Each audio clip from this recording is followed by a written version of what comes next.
Hey, bonjour tout le monde, j'espère que vous allez bien en ce week-end.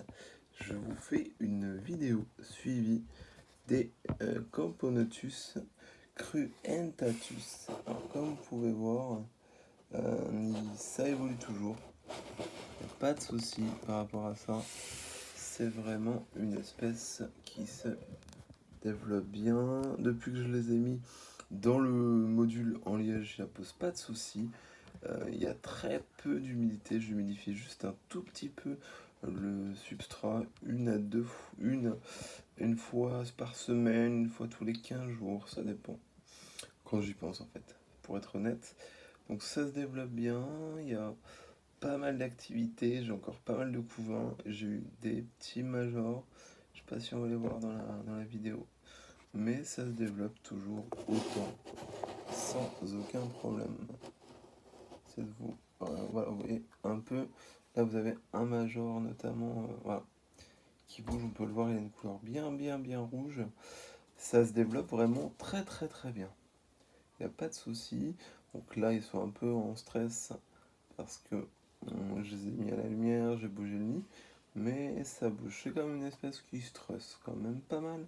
Mais une fois développé comme là, c'est pas forcément gênant, si on peut dire. Donc on peut voir oui, que ça se développe bien, je vous montre un petit peu l'aire de chasse, tout ça.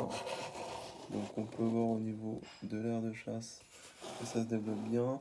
J'ai mis des auxiliaires et ça va être pas mal. Vous pouvez voir là des colomboles sur la feuille, il y a une colombole notamment, il y en a plusieurs dans le bac, ce qui permet de faire un petit peu office de service de nettoyage, si on peut dire. Voilà un petit peu pour ces dernières. Donc oui, et un peu le nid, tout bien, la mousse tient à peu près, j'ai quelques coins où ça se dégarnit, mais dans l'ensemble, pas de souci en particulier. Donc je vais voir ce que je vais faire. Pour le moment, il reste dans le petit module puisqu'il y a encore un peu de place, hein, même s'il commence à bien se remplir, comme vous pouvez le voir dans la vue sur cette image. Il y a quand même beaucoup de monde. Mais il y a encore de la place. Je dirais qu'il reste une grosse salle.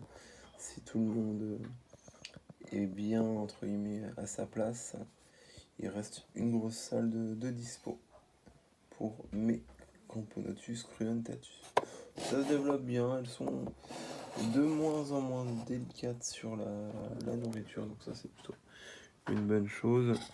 Si je vous montre un peu l'air de chasse. Alors, vu le stress, je sais pas trop. Non, l'image va pas rendre forcément super, donc ça sert à rien. Vous voyez un petit peu ce que ça donne. Voilà.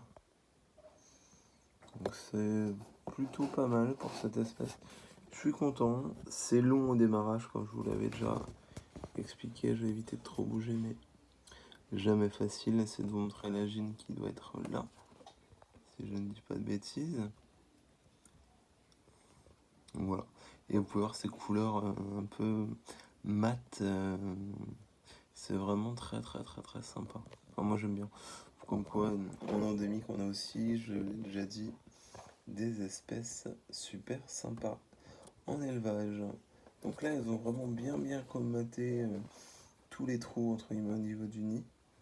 Donc ce qui me permet d'avoir avec la terre, si j'ai besoin, entre guillemets, une dalle pour humidifier. Puisque, et comme il y a de la terre, donc je refais un peu tourner ma neige. J'humidifie un tout petit peu, genre par là, et ça va dans le nid par capillarité. Donc elle stocke un peu de déchets, mais avec les colomboles, pas de souci, ça tient vraiment très bien au niveau du nid. Voilà, on peut voir qu'il y a pas mal de colomboles. Alors je vais essayer de faire la mise au point si il veut bien. Voilà, vous pouvez voir un petit peu. Donc là dans l'aire de chasse, pas d'activité. C'est une espèce qu'il faut pas hésiter à charger en protéines. Il faut vraiment pas du tout hésiter. Donc là j'aurais mis un petit peu de liquide sucré. Il y en a quelques-unes qui sont venues manger. J'aurais également mis un verre de farine. Mais effectivement, étant donné que je les stress un peu, c'est un peu plus compliqué, dirons-nous. Voilà. Donc voilà ce que je peux vous dire pour cette espèce. Je vous remercie de m'avoir regardé. J'espère que la vidéo vous conviendra. À très bientôt. Salut.